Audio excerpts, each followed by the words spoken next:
Welcome back to the YouTube channel. As you can see, I am joined by this guy, this big guy here, Eddie Hall. By the way, I love on Zoom that you just called Beast as well. It's perfectly fitting. Yeah, why not? Not Eddie, just the Beast.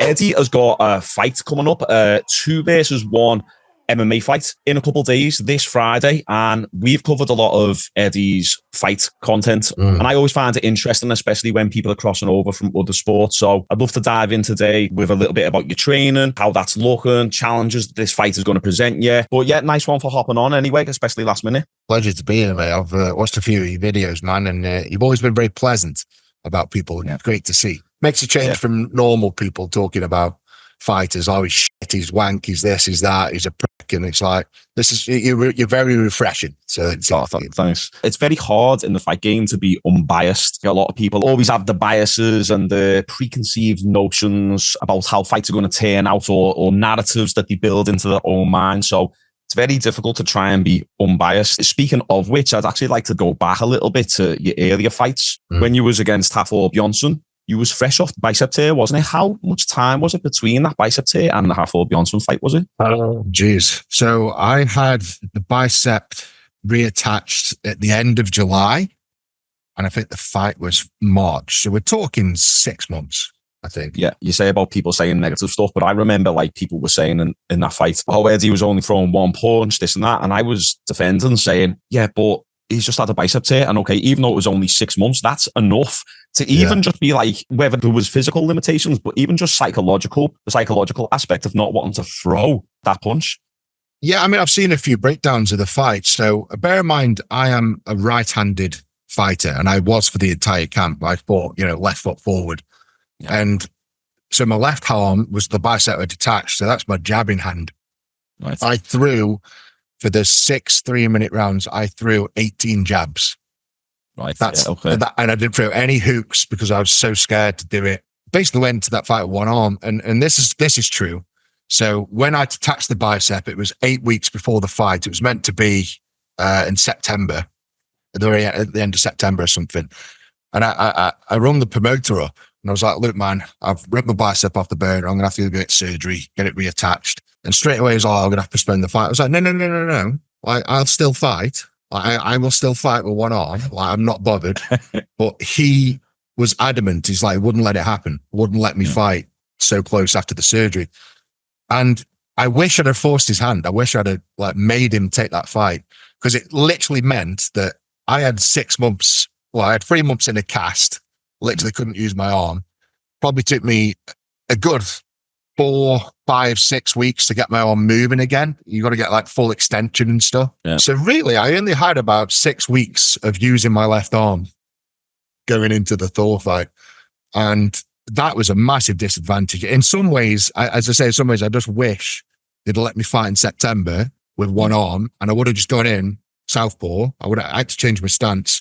I should have just gone in southpaw and done my bit then. And I think I'd have done him, if I'm being honest. I think giving him that 6 months training on top of me not having 6 months is what made the difference.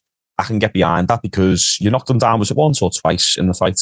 I think I've knocked him down 3 times, if I'm being honest. Yeah, so it was quite a while back, but okay, forgive me. For the one-armed fighter going in there, so you're basically saying that it was already detached, so there wasn't going to be any more damage done. You might as well have just went in there and then dealt with the surgery afterwards.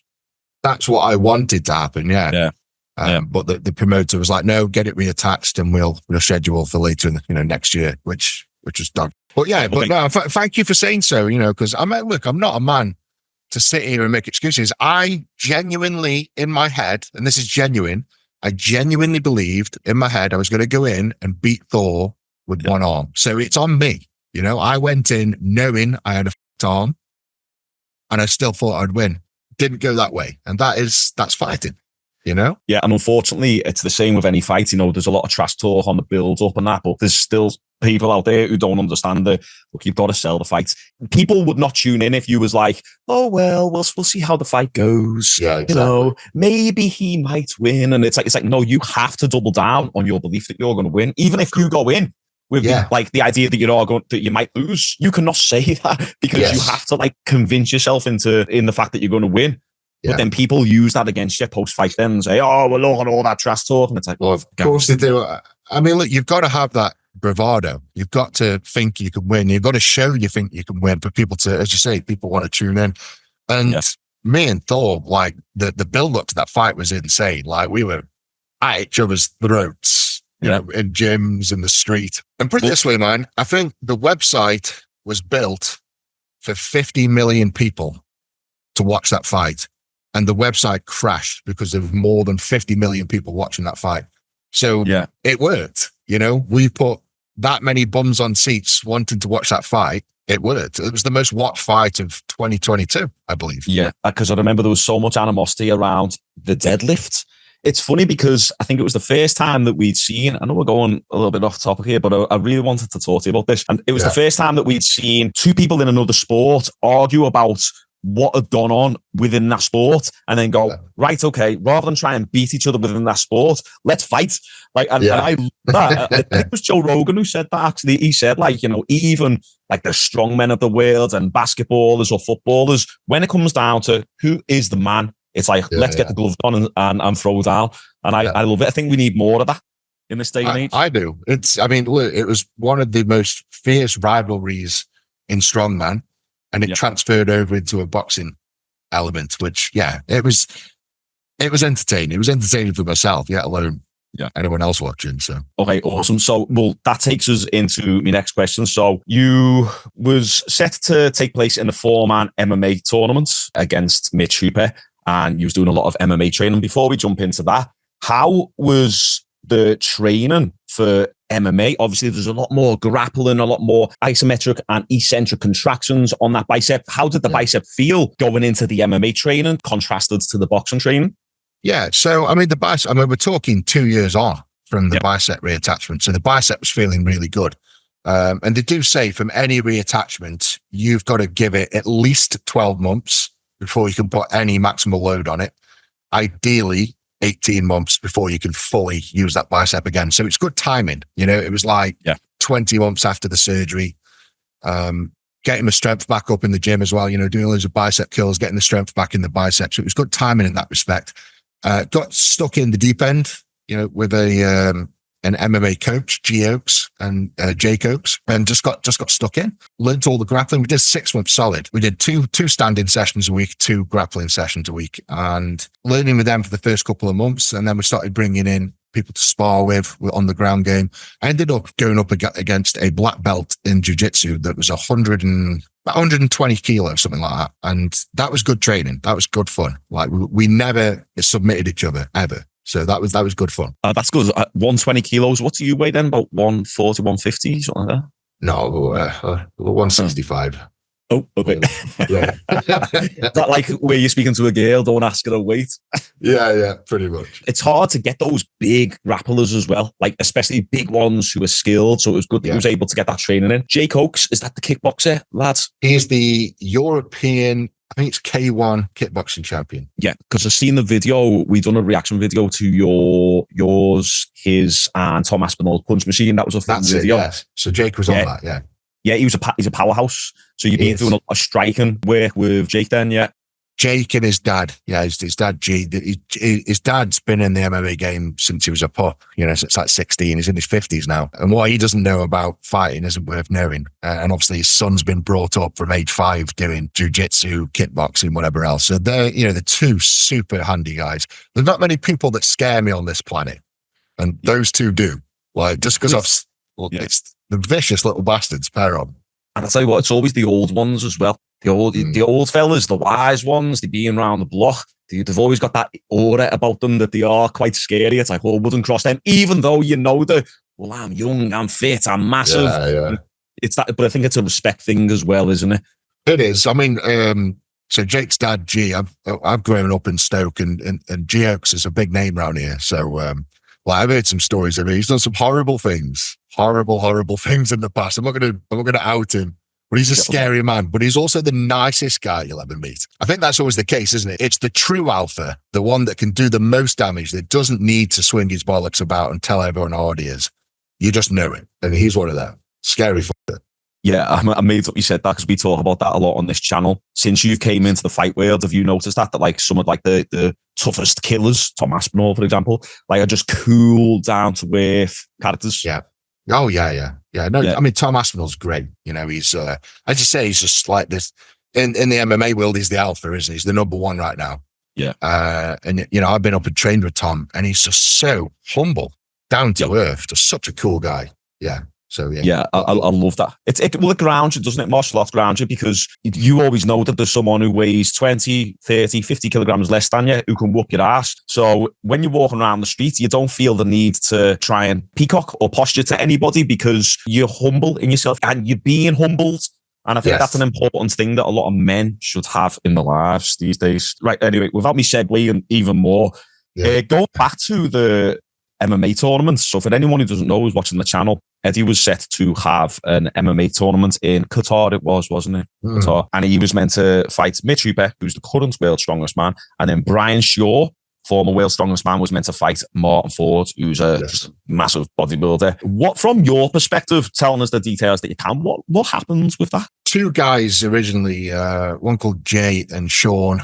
One was from Australia, one was from Qatar. They merged together, put this fight federation together, got all the funding from the Qatar government, promised us stupid amounts of money, like ridiculous. Like, you can't even fathom how much money they were offering. Give contracts, we signed the contracts. And then when it come to the payment, it was, we just need another week. We need another day. Oh, the money's been sent. Oh, we need another day. Oh, the money's been sent. It was just constant drift and drab of bullshit. Eventually, it just got to the point where all of us were just like, right, if the money isn't landing today, we're all outing you, sort of thing. And then the ill came out, the Qatar government doesn't want to back this now, and blah, blah, blah. This was after we did pretty much 5 months of MMA training. Like me and Brian Shaw had committed 5 months of our life to this cause. And they just turned around and said, yeah, it's not happening. And there was no apology. There was no real excuse.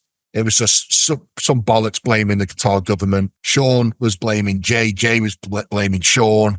It was just a complete fuck up. But I just can't get my head around what went on. I can't get my head around why it was all. If it was construed and made up, why would they do that? Why would they put us through all that? And for what? This is what I don't get it. Like in my head, it's like it must have been genuine, and something must have genuinely fucked up at the higher level that we don't know about. Did you see last minute the way they switched it all? So that obviously all you guys came off the card, all the Strongman, John Wayne Parr, and then all of a sudden it was just these random fighters from like Bangladesh and Pakistan. And I was like, they didn't really try and do a bait and switch, did they? Because surely that's not going to work. And then I don't even think the event ended up happening, did it? No, it didn't. Yeah, no, you're right. And it's just obscene. But I say the bait and switch. So obviously, they use our names, get the big sponsors on board, book us off, the event goes ahead, they make a bit of cash. Has that ever been as successful? Has anyone ever? No. No, I don't think they have. Well, I don't think we'll see them anytime soon, but absolute divvies. Okay, cool. Right. During the process of training for this Qatar event, what were the biggest improvements that you made or lessons that you learned within your training that you think will carry you over into this fight or even future MMA fights? Great question. Yeah. Well, I think with the MMA, you have got, no matter what, you've got to cover up. And it really, like my coach just wouldn't let me drop my hands for that whole 6 months. Like the second I dropped my hands, he would smack me. Like he just wouldn't let me do it. So it really taught me to cover up. And I think you've seen a video of me get kicked in the face. That was like pretty early on in the start of my training. And my coach said afterwards, like, why'd you drop your fucking hands? Like, really angry with me. And I'm like, look, man, you just get so drawn into the boxing style. And it's so easy to drop your hand ready to jab in. And you just can't do it in MMA. You drop your hand for that split second, you're getting a fucking shin to your face. So that's what it's taught. I think that's the best thing. It's like protecting yourself. Let's say nothing ever happened from this. I think it's given me a skill set now to really go at anyone and do well. And protect myself, and handle myself. I've sent you some footage of me and Tom Aspinall sparring. Feel free to use that if you want. Okay. But yeah, like I went in the ring with Tom Aspinall, and look, I'm going to say here and now, Tom Aspinall would absolutely destroy me in 30 seconds if he wanted to. But I made him work, and I watched the footage back, and I'm like, it just showed to myself that I'm improving. That obviously I can't hang with someone like Tom Aspinall, but to make someone like Tom work and worry about my shots and run about about the way he did. It was just nice to see. And that was after, I think that was towards the end. That was like after 5-6 months of training. Things just really shot up, like covering up, exploding, getting the double, triple jabs in, footwork. So everything was just coming together a lot nicer. Yeah, I noticed in that footage that you sent me, I was really surprised actually, because the previous footage that I'd seen, clips here and there, you'd have a 20-second clip, 10-second clip, and you'll put the clips in where you're getting like touched up on. Pardon. Touched up. You're not just putting the favourable parts of yourself in. You was really good. Yeah. You was landing some really good jabs. And Tom's hard to hit as well. He's very hard to hit. But yeah, as you say, you was using them triple jabs really good. So protecting yourself then. And you're going to need it in this 2 versus 1 fight, especially. Yeah, 100%. Because you got shots coming from different directions, which we'll dive into in a minute. And well, speaking of which, we seen the video on Instagram of you training for this fight, and we'll overlay it over this video right now. Okay. And I've done a reaction video to it as well. So where you and your 2 coaches, you kind of hitting one coach and then you move into this one. The video? On the bag. Yeah. We've got bags. On the pads. Yeah. Okay, so how much of your current training is that style? And then how much is you actually just working on your boxing skills one-on-one, doing solo pads, for example? It's probably 50-50. I think with them both having the bag and kept stepping on me, what that's doing is creating a 2-man scenario. So I've got 2 people pressuring me all the time. So, they're not laying off at all. And for 2 minutes, you try and keep 2 guys off you for 2 minutes. It is fucking like bonkers cardio. It's so hard. So that is more like coming on me with the bags. That's more conditioning, like just to get my heart and lungs just burning. Right. That's what that's for. And then the other stuff that I don't really like to put out, that's like game time. That's where we've got boxing gloves on, and we're just smacking 7 shades of shit out of each other. We're doing certain things and footwork to move off.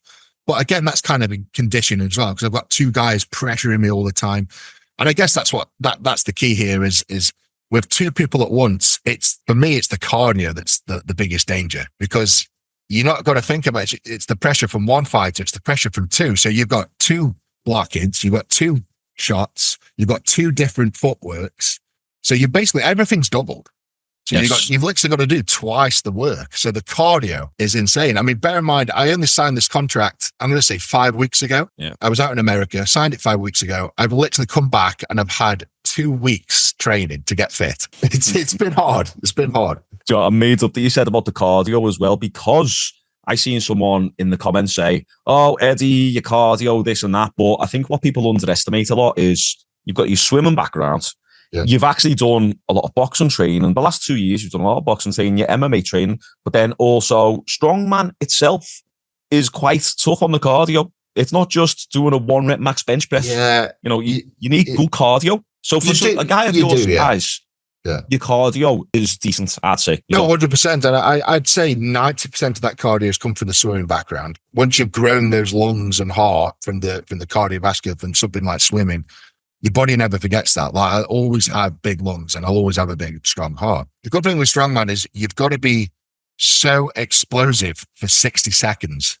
And that doesn't sound a lot, but I encourage anyone to get on a punching bag and hit that bag as hard as you can. I'm literally non-stop. 100% effort for 60 seconds. I can guarantee you'll be on your back after 60 seconds. So to be able to do that in Strongman religiously for 10 years, it's paid dividends. It does help. Okay, cool. Well, speaking of, you said there about you haven't shown certain things, like you're keeping some things under wraps. There's one question I've always had, and I've said it in a few of my videos of watching you training for your MMA. Have you ever thrown any kicks? I have. Yeah. I've got a black foot at the minute, so I kicked my coach's elbow on Friday. But yeah, I have. I'm going to be dead honest. They're not pretty at all, but they are heavy. And I think that's all that matters. They don't have to be pretty, but they are. If I land them, they're going to hurt. If they block with an arm, it's going to break their arm. Yeah. So I've been doing the back kicks, the front kicks, the sort of spot, front kick, the Spartan kicks as well. Yeah. So I've been doing them. Whether they'll come into use in a 2v1, because obviously getting that range, it's going to be so hard. Well, that's it. Also, if you throw the kick, you're also at risk of being taken down as well. And, if you're getting taken down with 2 people, you're fighting one, but then one could jump on the back and get a choke and that. So, but I just asked because seeing a lot of the footage, and I was saying, like with yourself, Brian Shaw, like if these gentlemen threw some kicks, it's not going to tickle you, especially, with the hip, glute strength and the hip flexor strength. Could you imagine Brian Shaw, right? 6'8", 400 pounds. Imagine just stand there, let him leg kick you. Could you imagine that? Yeah, even with half decent form, that's going to can bend you in half. Yeah. Imagine Brian Shaw if he was angry. I see some of your footage, some of the footage you guys, and he's obviously such a gentle giant, but he's massive, absolutely massive. So onto the event itself. What can you tell us about the fight? Are there any unique rules? So things that you can and can't do? Any insight into how this 2v1 match will work, just from a practicality, logistics standpoint, rules, if that makes sense? So I think they've gone for amateur MMA rules, I think. Okay. So we're allowing kicks, we're allowing knees. I think there's no elbows. We've got 4-ounce gloves. Right. Which is, fair play to these two kids. They asked for that. So I was like, okay. Believe. Yeah. And I think that one of the rules that might be a bit different with the 2v1 is when I'm on my back, only one can strike me. So I can't have two of them going at me like that. So only one, they can both grapple me, but only one can strike. So the one closest to my head is the only one that can punch. I think that's just more safety. One could be doing little jabs and one could be like, wow. So it's just that little bit of protection in that respect. I think other than that, I think it's pretty much anything goes. Right. Okay. Yeah. So there are, because I've seen some people questioning the legitimacy of if you was allowed knockouts and stuff. That's all allowed. Yeah, look, I've had a conversation with their coach because our coaches spoke to each other when we sort of, asked these questions. And these two kids are they want everything in. Do you want Eddie to wear bigger gloves? No, we want 4-ounce gloves. Do you want to take knees out? Because obviously you're a good diet for Eddie for get you in the face. No, leave knees in. So fair play to them. They're just not bothered. Just leave everything in. Okay, the gamer. Well, that was actually kind of going to be my next question is, so it's the Neffati brothers, is that how you pronounce it? I think it is, yeah, Neffati brothers. Neffati brothers, yeah. I wasn't too aware of them. I've checked out some of the content. I couldn't find too much in terms of them being serious fight training. I've done a few skits and that, but is there anything that you can tell me about your opponent specifically? So what unique challenges they might present and what you've had to consider in your training? I know they've had at least one MMA fight. It was a 2 versus 2. So it's two brothers versus whoever. So I know they've fought at least once. And able to do that, you've got to have been training for quite some time. So they've been training MMA for quite a lot longer than I have.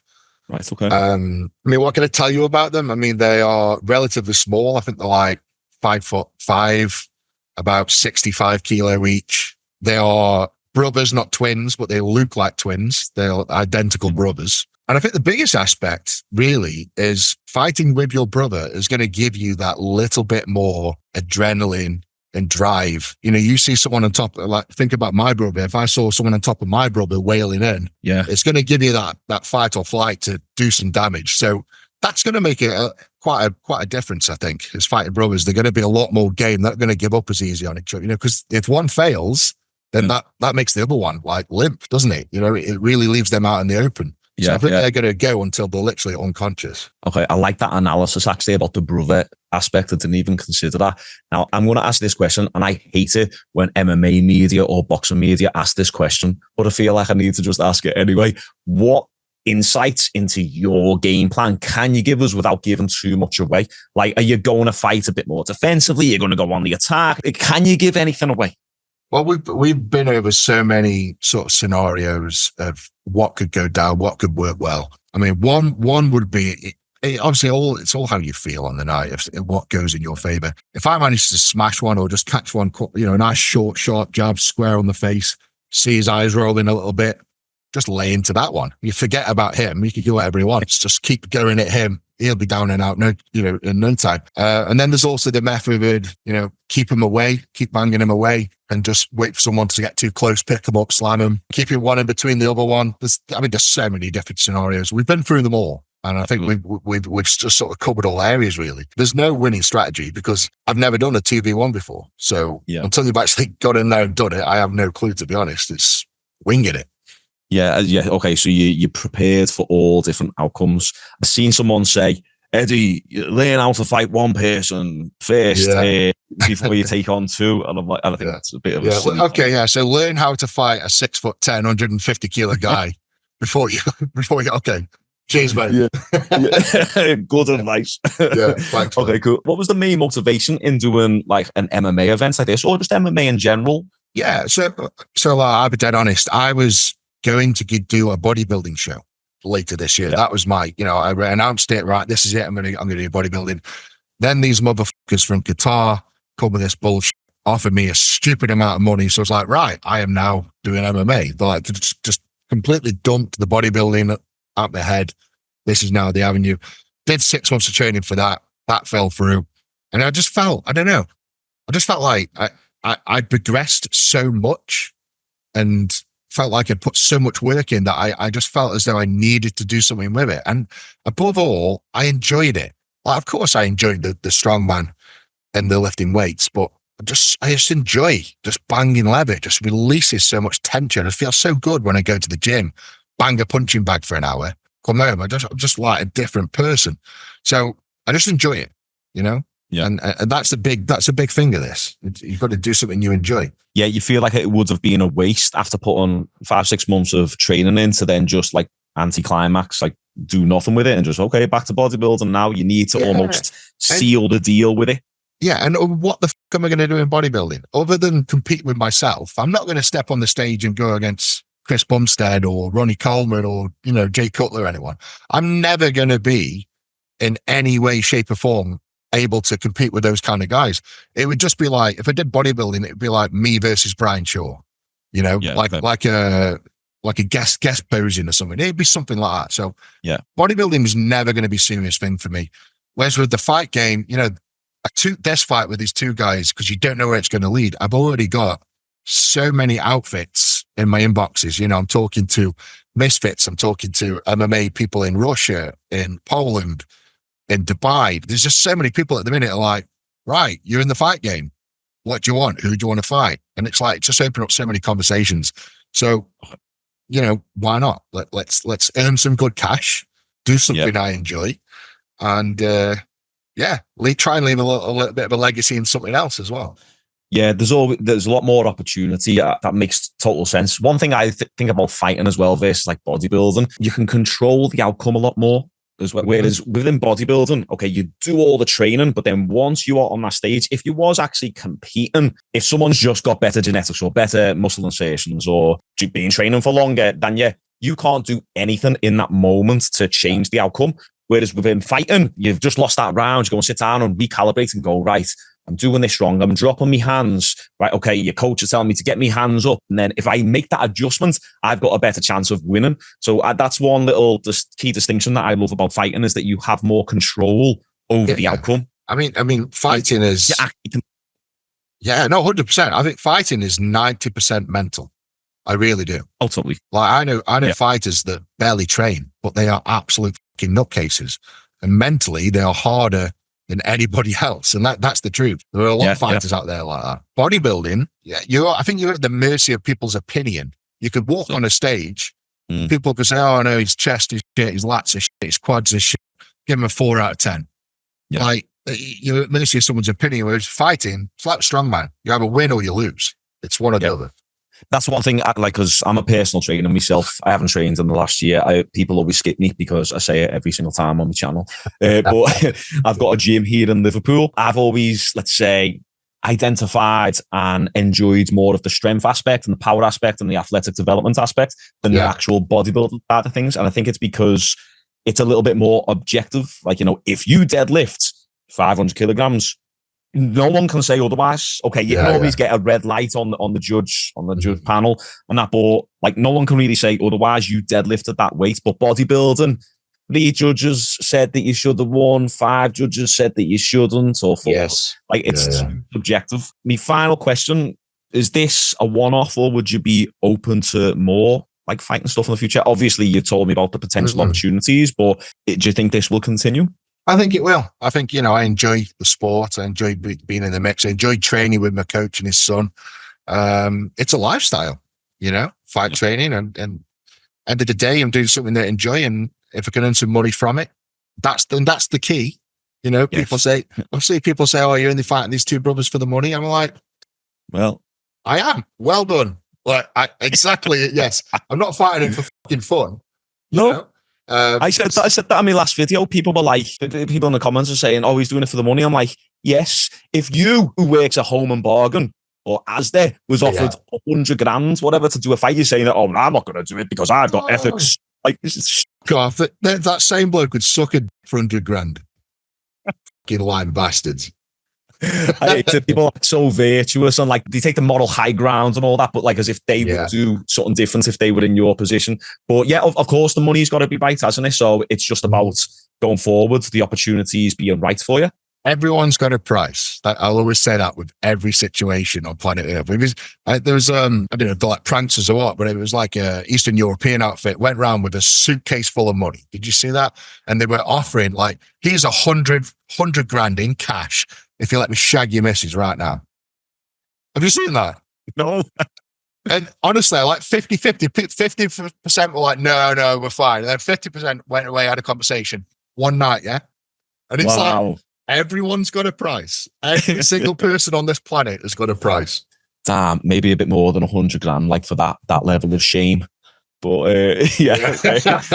But so where can so we're on Wednesday currently. This fight goes down on Friday.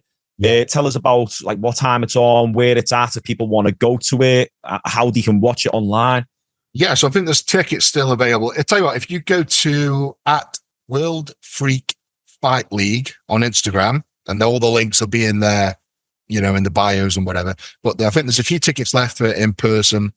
The pay-per-view's on there as well. It's got some good traffic so far, and it's where it goes nuts is these Eastern Europeans, you know, the Polish, the Russians. Yeah. They just love these kind of things. Absolutely love it. So this is probably going to sell the best. Yeah, every time I see it on YouTube, it's always like 2 women versus 1 big fat man. And it's always Russian or Polish, or so it's never English. But this is the first event where it's English. And I think after this event, that's where people start paying more attention as well, because people think, oh, it won't happen, or nah, that's not real. And then after it happens and you see the footage, they're like, oh, damn, right, this is actually a thing. And then that's where it starts picking up more steam then, doesn't it? Yeah. Yeah, Eddie, it's been amazing having you on. Maybe when my channel gets a little bit bigger, we can get a little training session in or something. Maybe have a little spar, but don't kill me. Maybe you could treat me like a little baby and we could have a little spar. But yeah, it's been an absolute pleasure having you on. I appreciate you coming on as well. Yeah, thank you so much, everyone. All Eddie Hall's links are in the description. Not like you need to know how to find them. Thanks so much, Eddie. Thank you, and thank you everyone for watching. Big love. Right. See you later. See you, man.